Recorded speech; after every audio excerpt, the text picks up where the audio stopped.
Assalamualaikum warahmatullahi wabarakatuh. Perkenalkan, nama saya Lul Almunawaroh, kelas S1 Keperawatan C. Di sini saya akan presentasi tentang masalah kesehatan yang dihadapi oleh anak-anak.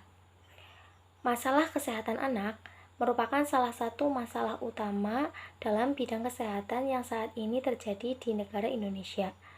Derajat kesehatan anak mencerminkan derajat kesehatan bangsa. Sebab anak sebagai generasi penerus bangsa memiliki kemampuan yang dapat dikembangkan dalam meneruskan pembangunan bangsa.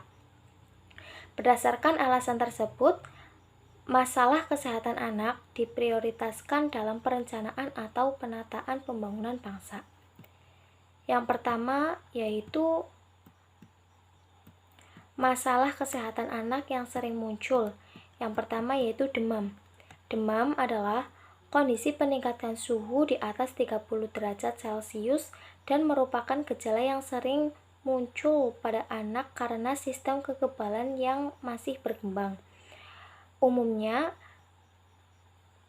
demam bukanlah suatu penyakit yang berdiri sendiri, melainkan gejala dari suatu penyakit pada anak. Umumnya, gejala ini disebabkan oleh penyakit infeksi, namun bisa juga karena anak dehidrasi atau kurang cairan.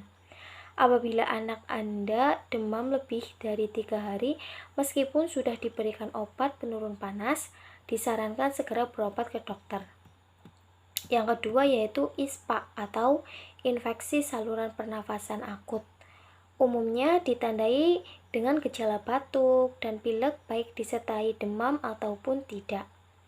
Batuk pilek merupakan keluhan kesehatan yang sering dialami anak. Penyebarannya melalui droplet atau percikan ludah yang keluar dari hidung atau mulut anak lain yang sedang sakit melalui batuk atau bersin. Yang ketiga yaitu diare. Diare juga merupakan penyakit yang sering terjadi pada anak, umumnya dikarenakan infeksi saluran pencernaan. Pengertian diare itu sendiri adalah meningkatkan frekuensi BAB lebih dari 3 kali sehari dengan perubahan konsistensi kotoran atau feses menjadi cairan. Penyebab ini sering disertai muntah, demam, sakit perut hingga dehidrasi. Yang keempat yaitu konstipasi. Konstipasi adalah kesulitan BAB selama 2 minggu atau lebih. Hal ini biasanya sering terjadi karena anak tidak mau makan sayur, buah, ataupun makanan berserat lainnya.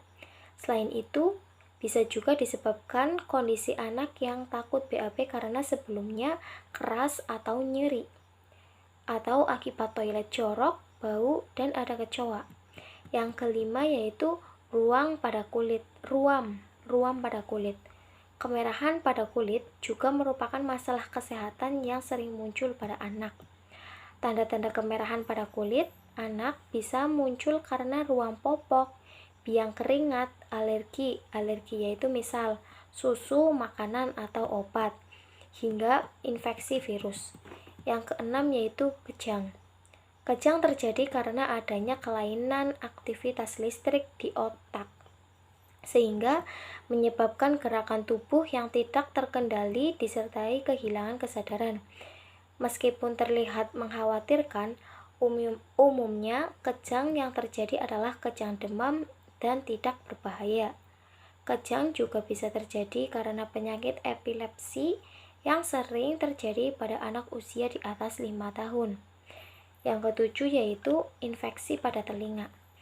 Rongga hidung orang dewasa memiliki saluran seperti pipa yang berhubungan menuju rongga telinga dalam. Pada anak-anak, saluran yang disebut tuba eustachius itu masih mendatar. Akibatnya, ketika anak pilek, lendir lebih mungkin mencapai rongga telinga dalam dan mengakibatkan infeksi telinga. Infeksi ini ditandai dengan nyeri telinga dan demam. 8 yaitu obesitas. Obesitas pada anak merupakan salah satu masalah kesehatan yang cukup umum terjadi di Indonesia. Kondisi ini tidak hanya terjadi pada anak-anak berstatus ekonomi menengah ke atas, tetapi juga pada anak-anak ekonomi rendah.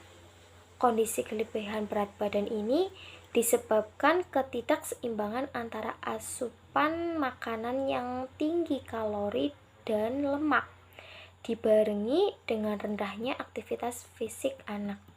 9 yaitu kurang gizi.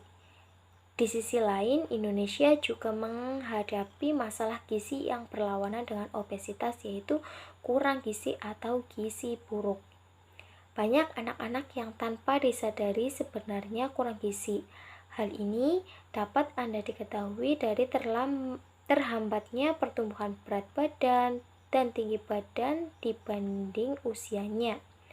Apabila kurang gizi terjadi dalam jangka panjang, anak bisa mengalami stunting dan tentunya menghambat tumbuh kembangnya. 10 yaitu terlambat bicara. Kondisi terlambat bicara juga merupakan penyakit anak yang cukup sering terjadi. Banyak orang tua yang membiarkan anak balitanya bermain dengan gadget tanpa dikontrol. Hal ini sering menjadi penyebab anak terlambat berbicara. Ini karena anak bermain gadget biasanya hanya menerima informasi tanpa dibarengi kebiasaan menyampaikan informasi. Padahal, stimulasi pada anak menjadi kunci perkembangan anak, termasuk kemampuan komunikasi. Kemudian selanjutnya yaitu gangguan kesehatan yang sering dialami anak. Yang pertama yaitu dehidrasi dan kelelahan sehingga membuat anak susah berkonsentrasi. Memiliki kegiatan baru tak jarang membuat anak terlalu senang dan terlalu bersemangat sehingga ia menuangkan semua energinya pada aktivitas barunya ini. Anak mungkin akan bangun lebih pagi pada hari pertamanya sekolah. Di sekolah pun ia akan bergerak lebih sering sehingga akan menguras energi. Tak jarang, anak akan merasa kelelahan saat sampai di rumah. Jika sudah dalam kondisi ini, biasanya anak akan sedikit rewel karena merasa tak nyaman. Ajak anak untuk beristirahat agar kondisinya tak bertambah buruk. Jangan lupa ingatkan anak untuk banyak minum air putih agar tak terjadi dehidrasi. Yang kedua yaitu imunitas menurun akibat kurangnya asupan buah dan sayur sehingga mudah terserang flu.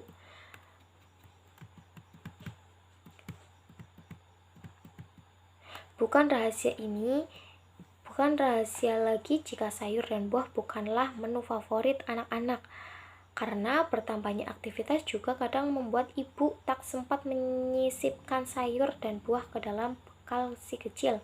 Kurang asupan sayur dan buah biasanya akan membuat imunitas anak menurun dan dapat menimbulkan konstipasi akibat kurangnya serat. Anak belum peka mengenai gejala penyakit tertentu sehingga ia kadang tak menyadari jika ada teman di sekitarnya yang sedang dalam kondisi tak baik. Anak mungkin akan mengabaikan mata temannya yang mengarah karena sakit mata dan akan tetapi terus bermain di dekatnya sehingga tanpa disadari ia akan tertular penyakit tersebut. Selanjutnya yaitu abai mencuci tangan yang beresiko memudahkan anak terserang diare. Mencuci tangan kadang terlewatkan oleh anak-anak. Padahal dengan berbagai aktivitas yang dilakukan seperti bermain bola, memegang ayunan, bermain di luar ruangan, hingga berinteraksi dengan orang lain, dapat berpotensi terjadi perpindahan kuman dan penyakit. Ajari anak untuk mencuci tangan menggunakan sabun dengan tahapan yang benar. Beberapa penyakit yang dapat menyebar akibat abai cuci tangan adalah cacingan, flu, hingga diare. Selanjutnya yaitu cara menjaga kesehatan anak. Yang pertama yaitu berikan anak pola makan sehat untuk memenuhi kebutuhan nutrisi sehingga energi yang dibutuhkan oleh tubuh. Yang kedua, rutin ajak anak melakukan olahraga ringan. Yang ketiga, memberikan anak porsi buah dan sayur lebih banyak setiap harinya. Keempat, penuhi kebutuhan tidur anak. 5.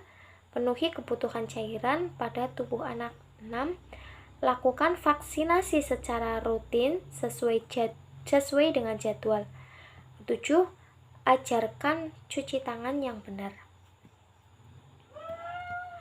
Dari kesimpulan semua tadi, kesehatan merupakan bagian penting pada manusia dapat menjalani kehidupan, sebab kondisi kesehatan akan mempengaruhi kualitas seseorang. Kesehatan yang kurang baik dapat menyebabkan rasa tidak nyaman pada seseorang, terutama pada anak usia dini yang masih sangat rentan terserang virus. Terima kasih. Apabila ada kesalahan atau tutur kata yang salah, mohon dimaafkan. Wassalamualaikum warahmatullahi wabarakatuh.